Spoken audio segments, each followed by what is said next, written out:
নমস্কাৰ, মই এষ্ট্ৰলজাৰ হেমন্ত কাশ্যপ। এষ্ট্ৰলাইভ অসমৰ মাহেকীয়া ৰাশিফললৈ আপোনালোকক সকলোকে স্বাগতম জনালোঁ।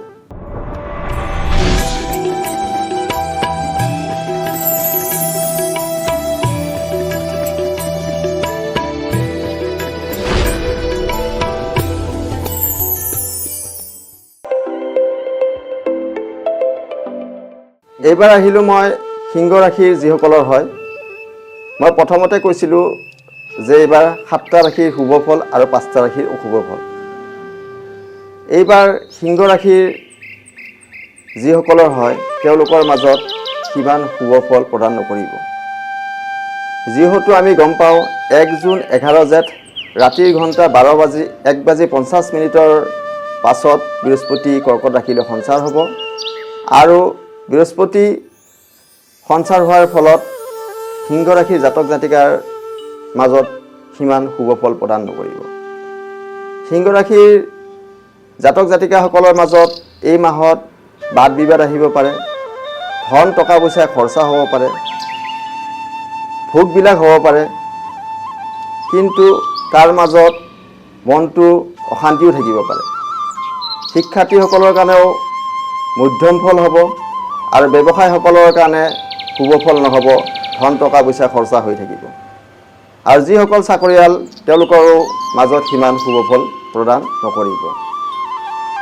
এই মাহত আপোনালোকৰ সিমান এটা শুভ ফল প্ৰদান নহ'ব।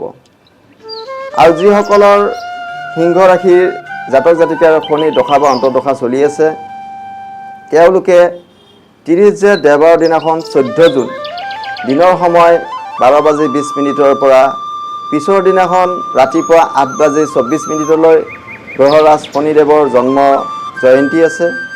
সেই জয়ন্তী পালন কৰিব। আপোনালোকৰ শনিৰ যি দশা অন্তৰ্দশা সেই দুখসমূহ খণ্ডন হ'ব। আৰু 7 আহাৰ সোমবাৰ 22 জুন অম্বুবাচীৰ প্ৰবৃত্তি আছে। সময় দিনৰ ঘণ্টা 12:10 আৰু শেষ হ'ব 10 আহাৰ বৃহস্পতিবাৰ 25 জুন অম্বুবাচী নিবৃত্তি আছে। সময় ৰাতিৰ ঘণ্টা 12:02। অম্বুবাচী প্ৰবৃত্তিৰ পৰা নিবৃত্তিলৈকে হাল যাত্ৰা, গুটি সিঁচা, গছ ৰোৱা, বেদ বেদাংগ অধ্যয়ন নিষেধ। বিধৱা মহিলাৰ প্ৰাকদ্ৰব্য ভোজন নিষেধ।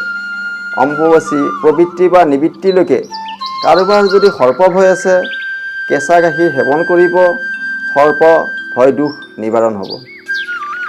আৰু 14 আহাৰ সোমবাৰৰ দিনাখন 29 জুন এটা পূৰ্ণিমা আছে। পূৰ্ণিমা নিশি পালন কৰিব। তেনে কৰিলে আপোনাৰ কাৰণে শুভ ফল প্ৰদান কৰিব। ধন্যবাদ।